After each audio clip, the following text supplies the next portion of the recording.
Hola, buenas tardes. Estamos en tu programa Doc Pediatra. Yo soy la doctora Selene Rubio y estoy en cabina para ver hoy el tema. Agradezco a la Universidad Pedro de Gante por el espacio que me dan para la transmisión de este programa y puedes seguirnos a través de las redes sociales, a través de Facebook por Radio UPG, a través de Twitter por Radio UPG Oficial, en YouTube por Radio UPG, en Instagram Radio UPG Oficial y a través de internet a través de www.upg.mx.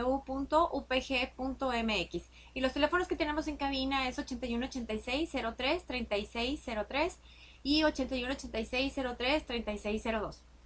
Bueno, como ya lo había mencionado en mis redes sociales a través de Twitter y Instagram y de Facebook, hoy vamos a rifar unos boletos para el Irish Fest, que son estos los boletos.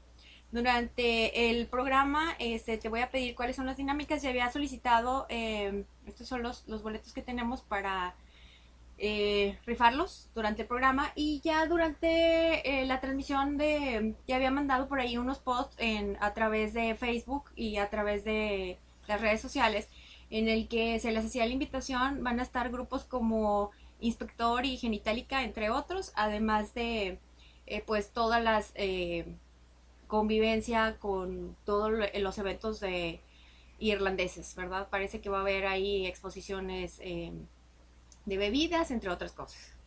Entonces, durante el transcurso del programa, pues vamos a ir dando las dinámicas para ver cómo te puedes ganar los boletos. Bueno, el tema que vamos a ver hoy es otitis en pediatría. Es una enfermedad que es muy frecuente. Esta enfermedad generalmente se presenta en niños que son pequeñitos, aproximadamente los niños que tienen alrededor de 5 años, entre el 80 y 90% de los niños ya han tenido un evento de otitis, al menos un evento de otitis. Entonces, en base a esta estadística, sabemos que la presentación de este tipo de infección pues se presenta en niños pequeños, que pueden abarcar desde 0 hasta la adolescencia, pero es más frecuente en menores de 5 años. Bueno, como definición vamos a tener que la otitis se define como una inflamación del oído como tal, eso corresponde. Y vamos a dividirla de acuerdo va a tener varias clasificaciones y de acuerdo a su localización puede ser una otitis externa o puede ser una otitis media. Generalmente las otitis externas son las que vamos a tener, o sea, lo que ya habíamos dicho, una inflamación del oído, pero en el conducto, pero en la parte externa. En la parte externa. Entonces ahí vamos a tener alteraciones en la piel o vamos a tener alguna otra manifestación, no hacia adentro, sino en la parte exterior del oído.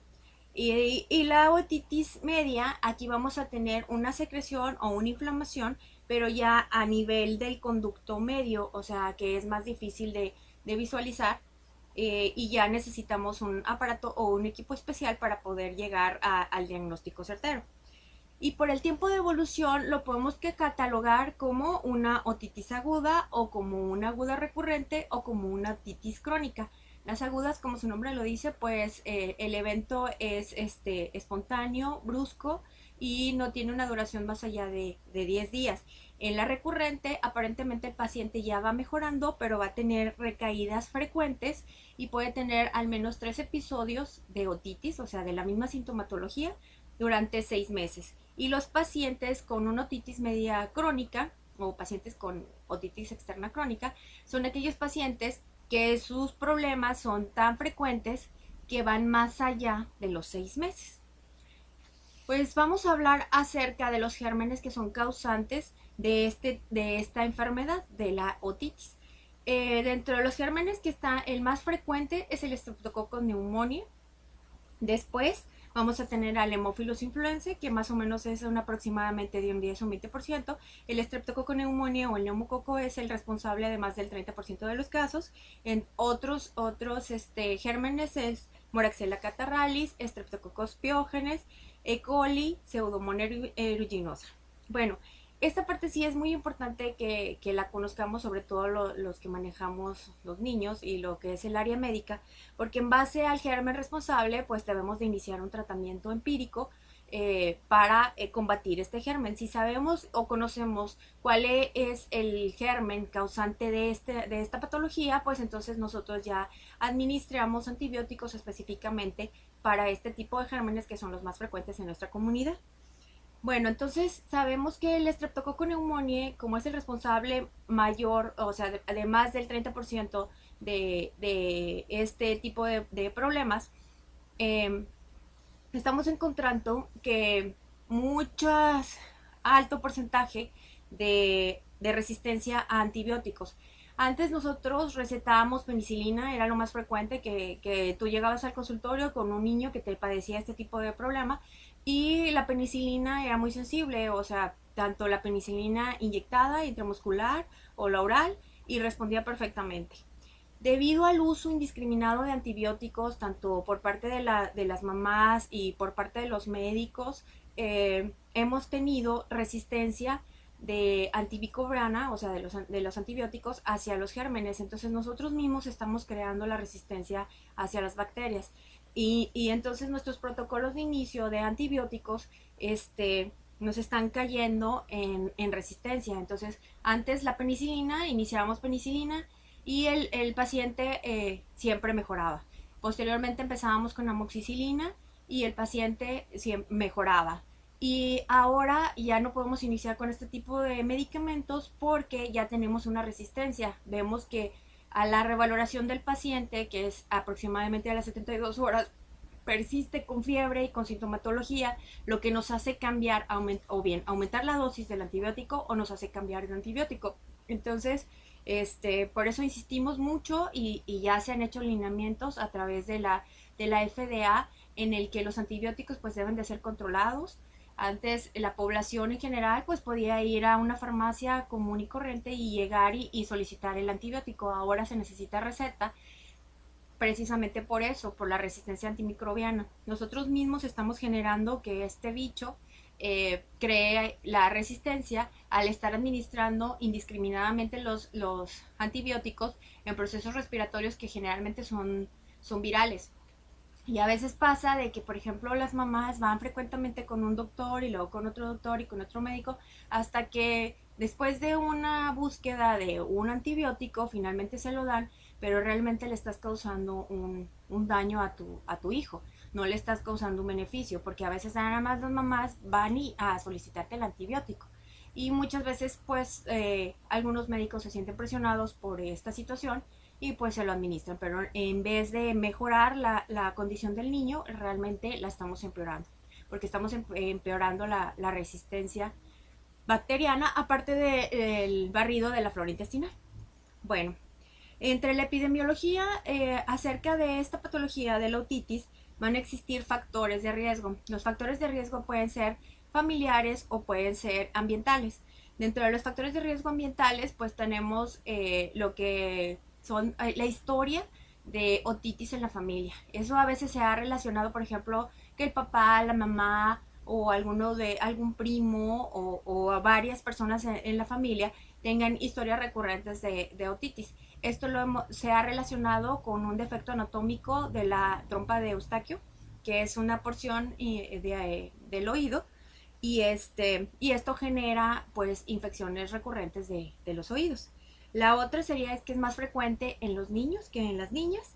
Y un factor predisponente para otitis recurrentes es aquel bebecito que ha tenido un cuadro de otitis y que sea menor de 6 meses. O sea, estos niños que, por ejemplo, van a la consulta y que nos los llevan y que ya identificamos a través de la clínica y a través de la exploración y hacemos un diagnóstico de otitis y tienen menor de 6 meses, este niño tiene más riesgo que el resto de la población a estar presentando cuadros de otitis repetitivos. Otro factor es la alimentación, que no haya sido alimentado a la lactancia materna, que más bien haya tenido una fórmula. Y ya sabemos que la lactancia materna pues, nos provee anticuerpos contra muchos gérmenes, y se ha relacionado también que estos niños que no fueron alimentados con leche materna tienen más riesgo de tener otitis que el resto de la población.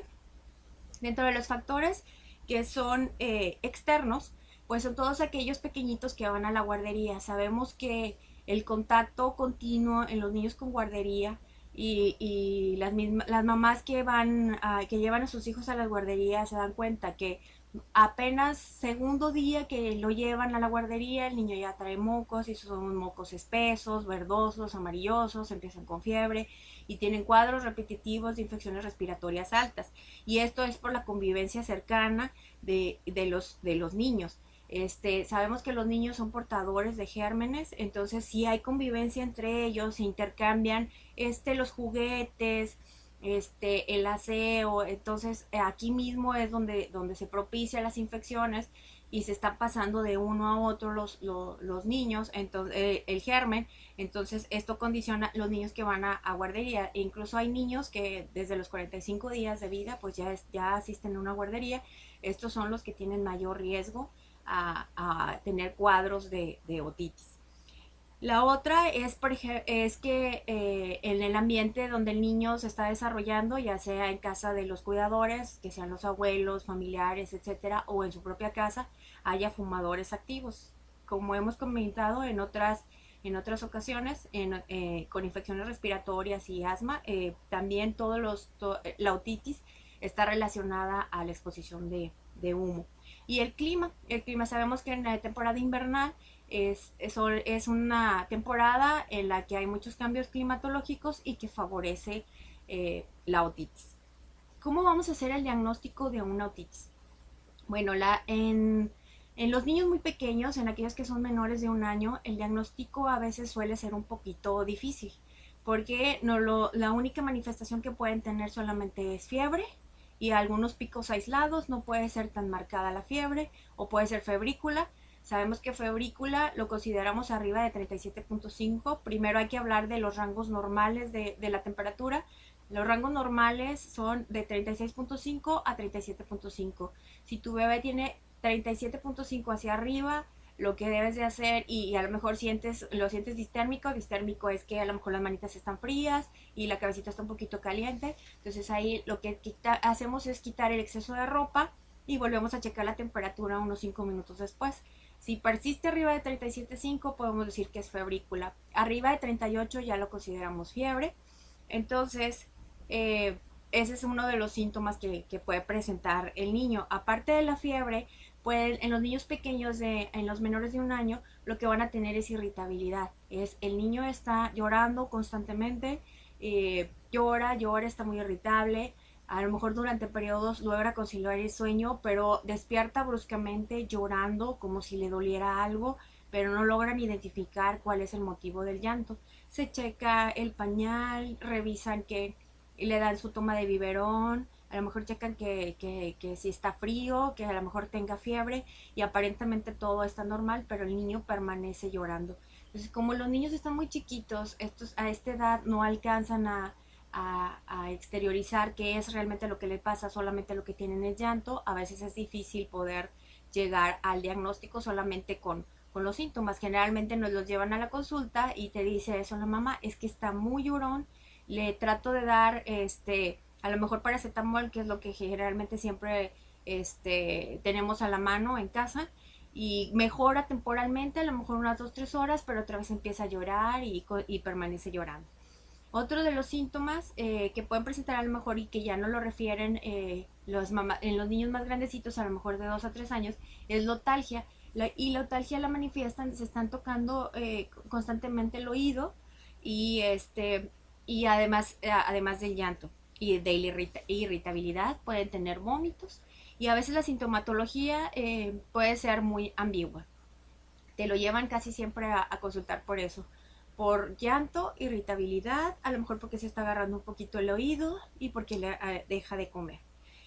Entonces, la presentación es aguda, te va a decir la mamá, así, es que el niño andaba muy bien, apenas empezó ya en la mañana, lo sentí un poquito calientito y llanto inconsolable, llanto, o sea, le di a lo mejor lo que normalmente acostumbramos para los cólicos, ya le di paracetamol, que es normalmente lo que damos, y mejora, no sé, un ratito, una media hora, 1 hora, y otra vez continúa con llanto. Entonces ahí lo más recomendable es que sí lo lleves a consultar porque el niño te está dando la manifestación de un malestar. Tenemos que identificar cuál es la causa y si la causa es esta, bueno, pues ya hacer un diagnóstico y dar un tratamiento adecuado. Entonces, cuando ya te llevan y ya vimos las manifestaciones clínicas que nos presenta el pequeño, lo llevamos y tenemos que hacer una exploración completa desde su cabecita, los oídos, la garganta, el tórax, el abdomen, vigilar las características de las evacuaciones y de la orina. Nosotros al momento de hacer el diagnóstico de otitis, lo que vamos a encontrar, vamos a poner un dispositivo que es un otoscopio. Este otoscopio va a tener un conito que se va dentro del oído y ahí vamos a visualizar lo que es la membrana timpánica, que en caso de otitis pues va a estar abombada o va a tener un exudado, o sea, es un líquido, es la salida de un líquido que puede ser transparente, puede ser blancoso o puede ser purulento, o sea, amarillo o verdoso. En algunos pequeños ya la manifestación que tienen no solamente es lotalgia, la fiebre, sino ya tienen la salida de líquido. Algunos ya te los llevan, a lo mejor los más grandecitos ya te los llevan porque ya tiene salida de líquido. Y se ve el drenaje a través del oído. Entonces, estas son las manifestaciones que nosotros vamos a encontrar a la exploración. Y la membrana timpánica generalmente siempre la vamos a encontrar inflamada y con disminución de la movilidad. Existen unos factores para aquellos pequeñitos que tienen mal pronóstico, es decir, que van a tener más secuelas o que van a tener recurrencia de cuadros semejantes de otitis durante el transcurso de su vida. Son aquellos pequeños que presentan una otitis que es menor a los 6 meses, o sea, los niños que tienen un cuadro de otitis y que tienen menos de 6 meses. Aquellos en los que tienen cuadros repetitivos en la familia de otitis, y en aquellos que a pesar de que recibieron tratamiento, que sí los llevaron a consultar y que sí recibieron tratamiento, pero, o sea, normalmente el antibiótico que vamos a iniciar lo vamos a administrar durante un periodo de 7 a 10 días y aparentemente el niño ya está controlado, ya no tiene fiebre, está llevando su rutina normal, pero a la semana otra vez empieza con el cuadro, ya sea salida de líquido u otra vez pico con fiebre u otra vez irritabilidad. Entonces esto lo catalogamos como una recaída y el niño, y si es menor de 1 año, entonces va a tener cuadros repetitivos que van a tener un pronóstico desfavorable para el desarrollo del bebé, o sea que va a estar presentando estos cuadros repetidamente. ¿Cuáles son las complicaciones que vamos a tener en la otitis? Las complicaciones que tenemos en este padecimiento van a estar muy relacionadas de acuerdo a la localización.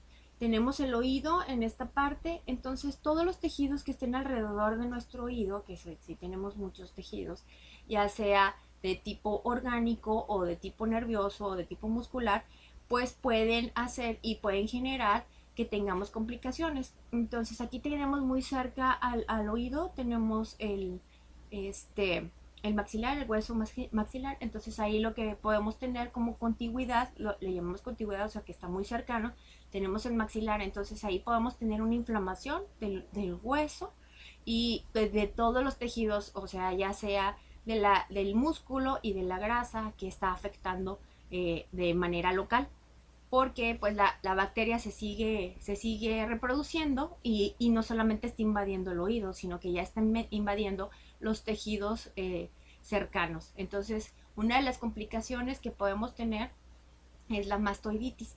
La manifestación es que vamos a tener inflamación local y se va a poner rojo, se va a inflamar, y el niño va a tener fiebre. Entonces este tipo de problema ya como complicación lo tenemos que hospitalizar y tenemos que hacer estudios de extensión en el pequeño como exámenes de laboratorio y generalmente tenemos que tomar una tomografía para ver qué tan invadido está, si es que ya llegó, solamente tiene tejido celular o que si ya invadió el músculo. Entonces, de esta manera, si ya está muy afectado, pues en algunos casos el manejo no solamente es con antibióticos de amplio espectro, sino en algunos casos ya se tiene que hacer un drenaje, o sea, el manejo es quirúrgico. Otra de las complicaciones aquí en el oído, pues tenemos el paso del nervio facial.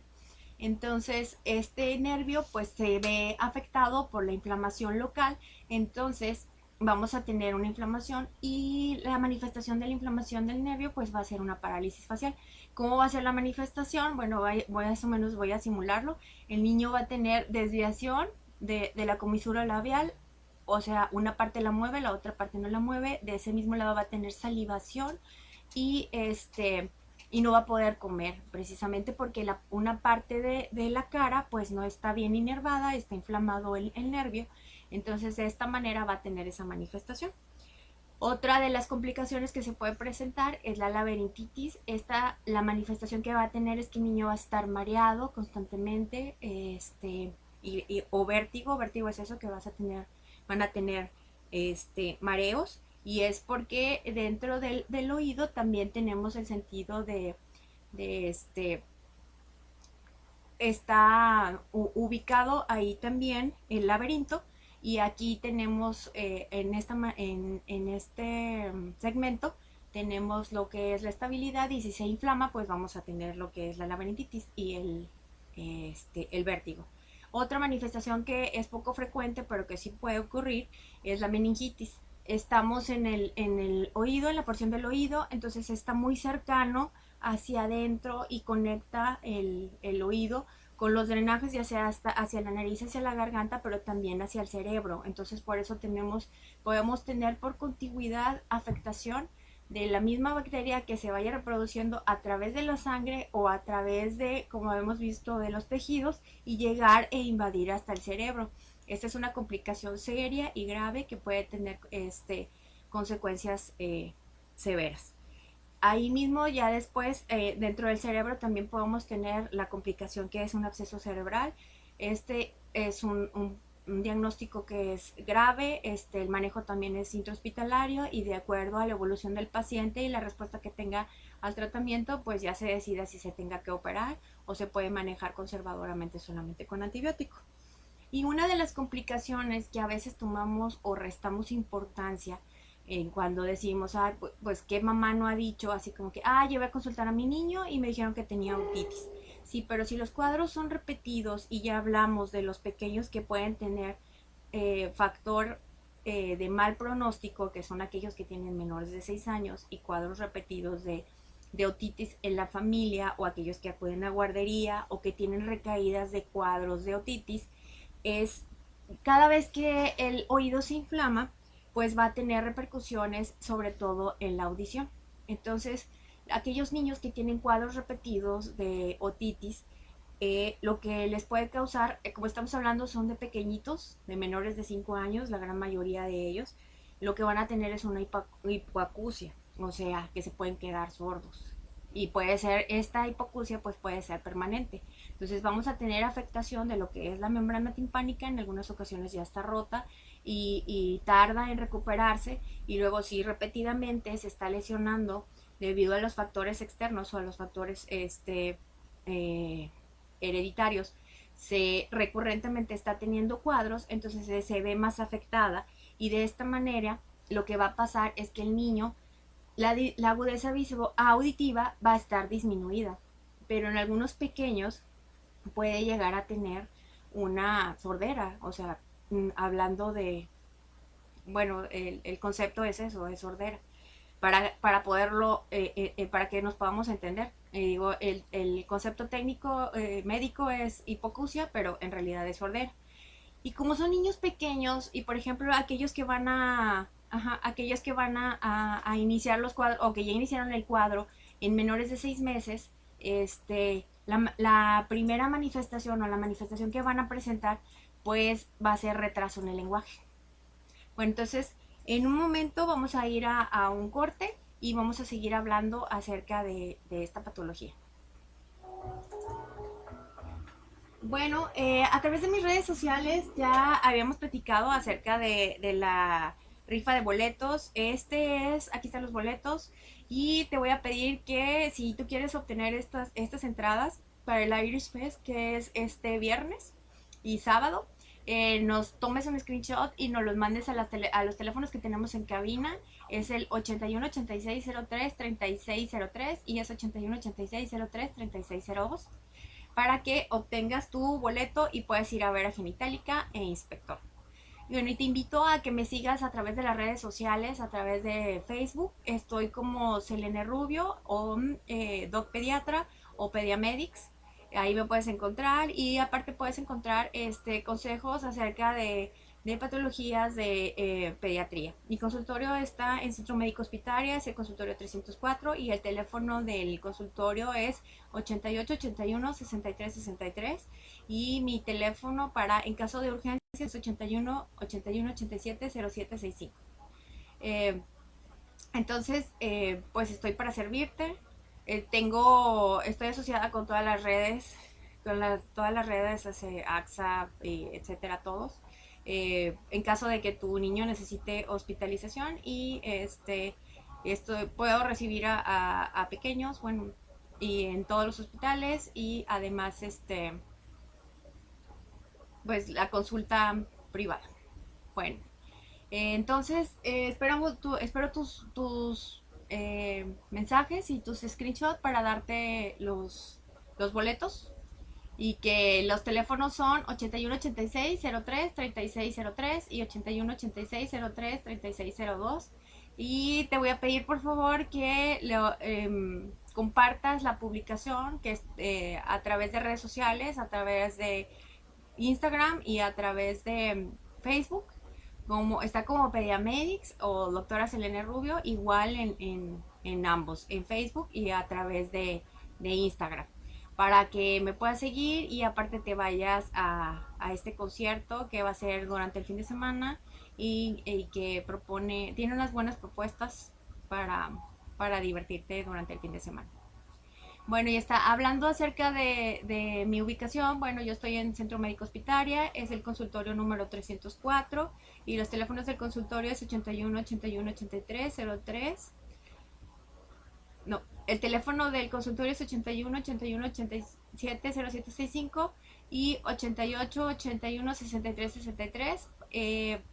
Me puedes marcar mis horarios de consulta, preferentemente son en la tarde, de 16 a 20 horas, e incluso los sábados son de 10 a 2 de la tarde. Y tengo convenio con todas las aseguradoras y estoy dada en todos los hospitales, entonces será un placer poder ayudarte. Y bueno, y el tema que estábamos hablando hoy es de otitis. Pues otitis ya sabemos que es una enfermedad que es muy frecuente y generalmente minimizamos sobre todo las complicaciones.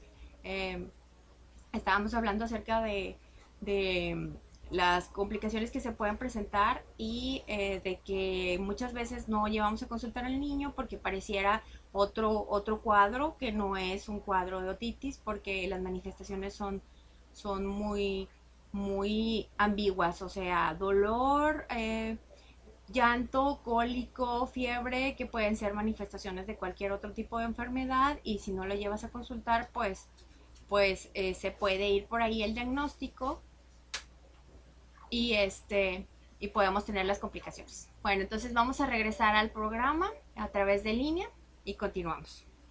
Bueno, estábamos terminando de hablar acerca de las complicaciones de la otitis, entonces estábamos hablando acerca de una de las complicaciones que puede ser permanente, que es la sordera, que el concepto médico es hipoacusia.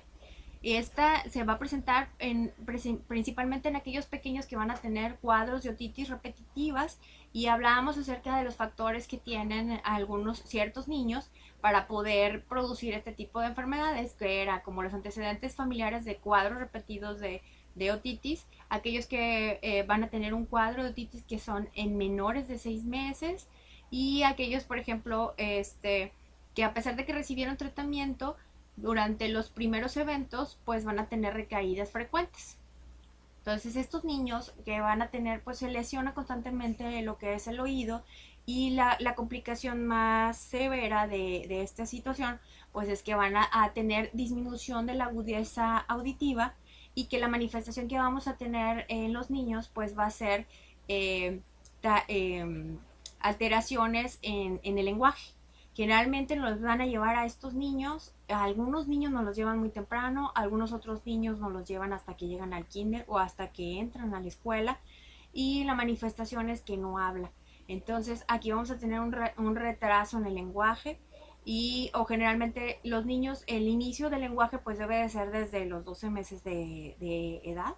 Entonces, generalmente estos niños tienen un poquito de retraso. A algunas mamás les parece ciertamente normal, dices que el niño es muy tranquilo, pues no habla. Los niños se tardan un poquito más que las niñas, pero definitivamente si tu niño ya tiene problemas de este tipo, entonces esto no es normal, tienes que llevarlo a consultar para ver qué es lo que está pasando con este pequeño. Entonces en los niños que tienen menos de 4 años es muy difícil poder saber si realmente tiene problema de sordera, para decirlo así, o hipacusia, que es lo mismo, porque los estudios y los equipos que nos orientan más y que nos dan más datos para realmente saber si tiene hipoacusia o no, se realizan en niños mayores de 4 años. En los niños que son menores está lo que es los potenciales enfocados auditivos. Estos se van a realizar a través se les pone a los niños unos audífonos y bueno, ya sabemos que son niños, entonces van a estar molestos, van a estar inquietos, se le pide a la mamá que pues desvele un poquito al niño para que se deje a realizar el estudio, no los sedamos, o sea, no somos tan invasivos, entonces generalmente el estudio lo realiza un audiólogo. Entonces, a través de los audífonos se le van a emitir ciertos sonidos de ciertos decibeles y de acuerdo a la tolerancia del niño, si escucha o no escucha en un oído, posteriormente en el otro, entonces ya nos van a dar un reporte. Los potenciales evocados auditivos no nos dan tanta información, pero nos orientan para ver si realmente el niño tiene disminución de la agudeza auditiva en alguno de los oídos o en ambos. Entonces, en los niños ya más grandecitos, lo que realizamos es la audiometría, que igual el estudio es semejante, se le ponen unos audífonos y se les envían sonidos con diferentes grados de decibeles y el audiólogo ya nada más nos manda el reporte de, de lo que él encontró, que si tiene disminución de la agudeza visual, si tiene hipoacusia de uno o ambos oídos. Para de esta manera, nosotros, este tipo de pacientes, nosotros pues generalmente hacemos el diagnóstico, ya tenemos el documento a través de la audiometría y los referimos al otorrino para que ya ellos decidan si se tiene que hacer un tratamiento en especial o bien la utilización de un amplificador externo, lo que son los aparatitos externos, para que mejore la audición. Vamos a saber que si el niño tiene una disminución de la agudeza auditiva o una hipoacusia ya diagnosticada, pues el niño va a tener un retraso en el lenguaje y por tanto entonces va a tener un retraso en el desarrollo y en el aprendizaje escolar porque no escucha. Entonces el niño pues cómo va a atender indicaciones en la escuela a pesar de que se siente muy cercano a la maestra, pues no entiende o a lo mejor no va a hacer caso. Entonces por eso muchos de estos niños que tienen problemas auditivos no los van a identificar las maestras en las pruebas EDI. Todos los niños que entran a preescolar, que idealmente debería de ser a los 3 años, muchos de las enfermedades, ya sea de tipo auditivo, visual o de lenguaje, nos los diagnostican las maestras a través de la prueba EDI y esta prueba EDI se la hacemos a todos los niños sanos. Bueno, entonces cada vez que notes que tu niño tiene cierta sintomatología y que pueda ser probable que tenga una otitis, sí lo tienes que llevar a consultar para evitar este tipo de complicaciones. Bueno, una vez que hicimos el diagnóstico a través de la sintomatología y la exploración del bebé, y hicimos el diagnóstico correcto de una otitis, ya sea externa o ya sea media, debemos de dar el tratamiento. El tratamiento está enfocado hacia varias líneas. El primero es dar un analgésico. El analgésico puede ser lo que normalmente utilizas tú en casa, que puede ser el paracetamol o puede ser el ibuprofeno. La gran mayoría de los niños responden bien a estos analgésicos convencionales y a las dosis terapéuticas. Este es para controlar el dolor. Hablábamos de que duele y duele intensamente en los pequeños y con esto se controla el dolor. Y el tratamiento se los vamos a dar el analgésico alrededor de 3 a 5 días o dosis respuesta. En cuando el niño vaya mejorando, pues podemos ir suspendiendo el medicamento. Y debemos de iniciar el antibiótico porque ya hablamos de que los gérmenes que son los causantes de este tipo de problemas pues son bacterias, entonces estos niños sí requieren de antibiótico. Y el antibiótico de elección y que responde en la gran mayoría de los casos es la amoxicilina. Lo utilizamos a una dosis de 80 a 90 miligramos por kilo por día y el tratamiento lo debemos administrar de 7 a 10 días. Normalmente iniciamos el tratamiento y pedimos revaloración del niño en 72 horas. En 72 horas ya tenemos impregnación del antibiótico, o sea, son 3 días. Terminamos impregnación del antibiótico y debemos de tener una comunicación con la familia para que nos vaya informando a las 72 horas o revalorar al paciente si ha mejorado la sintomatología y cuál es, o sea, que haya disminuido el drenaje a través del oído, que ya no tenga dolor, que ya haya, reiniciado sus actividades diarias. Y el tratamiento siempre es muy importante terminar los esquemas de tratamiento. No es porque lo querramos así o querramos que esté consumiendo constantemente el antibiótico.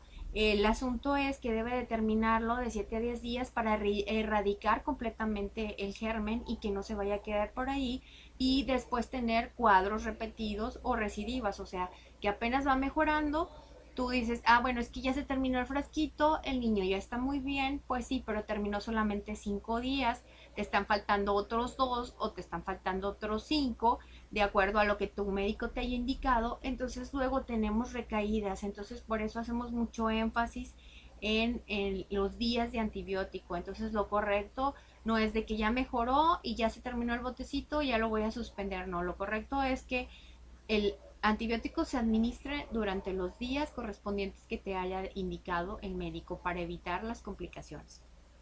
Entonces, la gran mayoría de los cuadros de otitis van a responder bien a la amoxicilina.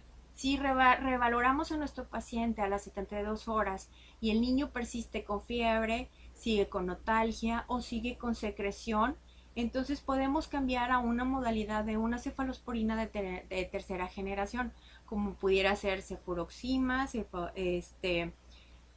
puedo dar los nombres comerciales o los nombres de la sal, que es a lo mejor el Orelox, el Denbar, entre otros. Y reiniciar este cambio de antibióticos y no es así como que, bueno, lo voy a reiniciar y bueno, me faltaban 5 días, no. Si se cambia el antibiótico a los 3 días después porque la respuesta no es favorable a ese medicamento, entonces tengo que terminar el esquema tal y como le diga el médico. Estamos hablando que el tratamiento completo es de 7 a 10 días, no cuando el niño vaya mejorando, porque si no, nuevamente vamos a tener recaídas. ¿Y qué está pasando? Que estamos generando bacterias que son resistentes. Entonces, si tenemos tratamientos incompletos con los antibióticos, si por ejemplo nomás lo da 5 días y ya vamos en el segundo antibiótico, entonces vamos a tener que utilizar un antibiótico de mayor espectro porque tú mismo estás creándole resistencia, porque el germen no lo hemos terminado de combatir, todavía por ahí anda circulando y nos hace causar recidivas o recaídas. Entonces, por eso es muy recomendable que terminemos los antibióticos por el tratamiento y los días especificados.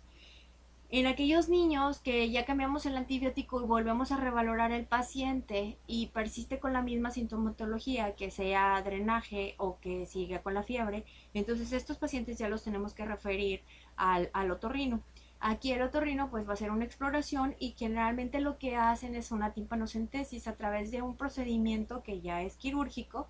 Van a pinchar lo que es la membrana timpánica y extraer el líquido, y este líquido generalmente se manda a cultivar para que de esta manera podamos obtener el germen que es responsable de esta situación, y aparte de que lo obtenemos o aislamos el germen y nos van a dar el antibiótico específico que es sensible para este tipo de problemas, además es curativo porque al momento de que se extrae el líquido pues van a mejorar la sintomatología de los pequeños.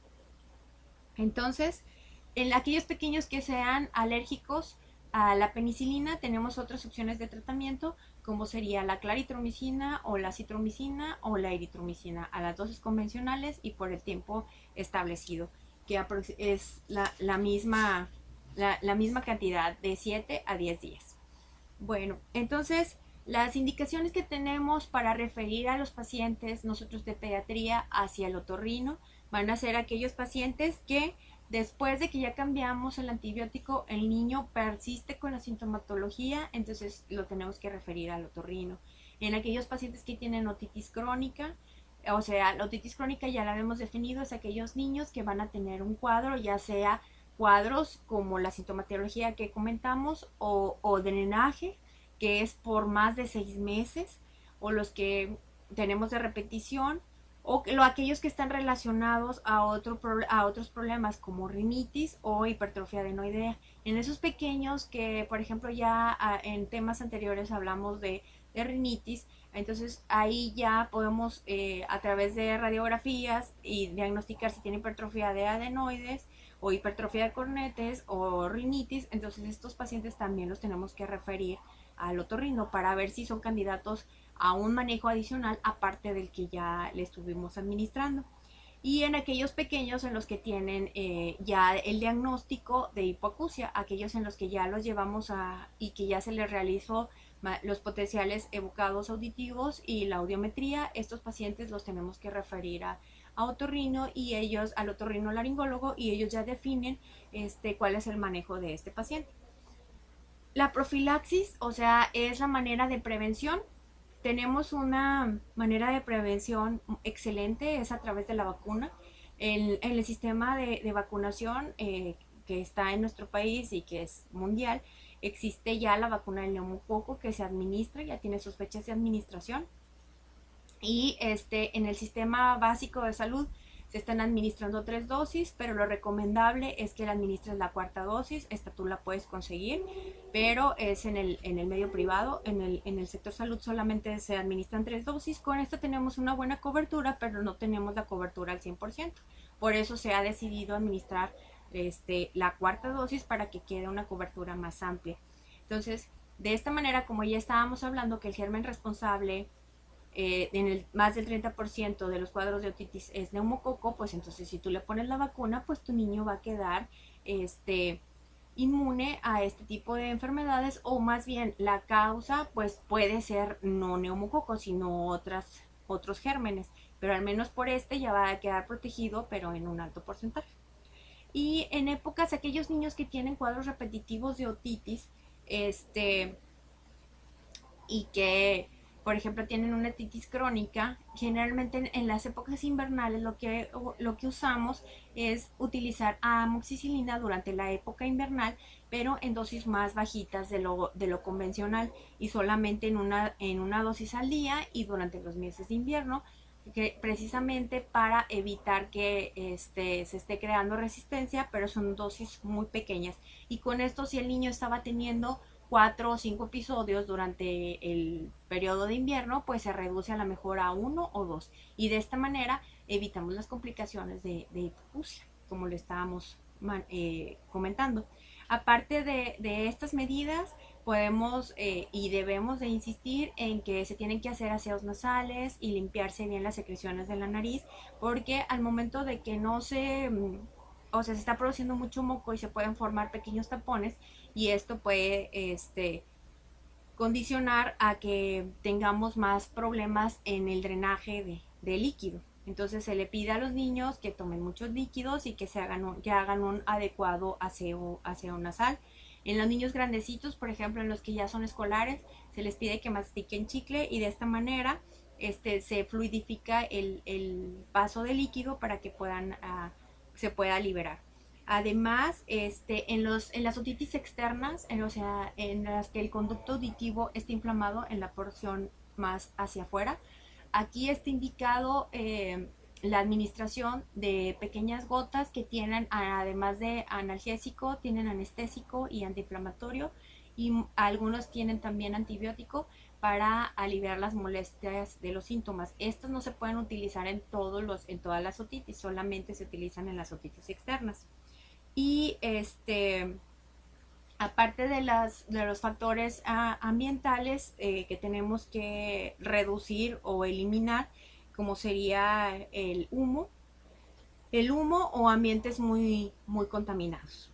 Bueno, dentro de las alternativas quirúrgicas que tenemos para el manejo de estos pacientes, pues son los que son los tubitos, los tubitos de ventilación, que esos son implantados por los otorrinos. Esto es lo que hacen, es que van a dar una ventilación constante y una presión a través de la membrana timpánica, para que de esta manera no se esté inflamando constantemente la membrana y que no tengamos las secuelas como las que ya hemos hablado. Y en aquellos pacientes en los que ya se hizo el diagnóstico de hipertrofia adenoidea o que tienen rinitis, pues tienen que, aparte de su problema de otitis, deben de, la enfermedad de base, pues también se debe de tratar. En aquellos pacientes que tienen hipertrofia adenoidea, pues el manejo es quirúrgico y eso lo hace el otorrino. Y después del manejo mejoran radicalmente los pacientes y pues ya los cuadros de rinitis, pues los cuadros de otitis pues ya no se presentan. Bueno, entonces pues esta es una enfermedad que frecuentemente se está presentando. Ya hablamos que alrededor del 80-90% de los niños que son menores de 5 años al menos han tenido un cuadro de otitis. Entonces, si tu niño presenta los datos de esta enfermedad, que como ya hablamos es dolor, es secreción en el oído, fiebre, irritabilidad, en los niños muy pequeños pues son así datos muy ambiguos, entonces tienes que llevarlo a consultar para tratar de evitar las complicaciones de las que ya hablamos, como son meningitis, absceso cerebral, mastoiditis, que van a hacer que tu niño que permanezca hospitalizado y que pues se altere todo lo que es la dinámica familiar al tener un hijo hospitalizado. Y tan sencillo como llevarlo a consultar e iniciar un manejo y una revaloración a los 3 días después del tratamiento para ver la evolución del paciente. Entonces te invito a que si tu hijo tiene este tipo de problema o tipo de manifestación, pues acudas con tu médico para que pueda llegar a un diagnóstico y tener un tratamiento correcto y evitar las secuelas y complicaciones. Bueno, entonces con esto terminamos el programa y lo que vamos a hacer es nuevamente ver lo de los boletos. Estos son los boletos y nos tienes que mandar a cabina, nos tienes que mandar a cabina un screenshot de los boletos, para que de esta manera puedas asistir al Irish Fest. Y te los vamos a dar aquí nosotros en la Universidad Pedro de Gante. Solamente nos tienes que mandar el screenshot y de esta manera puedes asistir a ver a Genitalica y a Inspector este viernes y sábado. Entonces nos vemos y en la siguiente emisión, y siguen a través de las redes sociales como Pediamedics y doctora Selena Rubio, a través de Facebook y a través de Instagram, y sígueme a través de www.upg.mx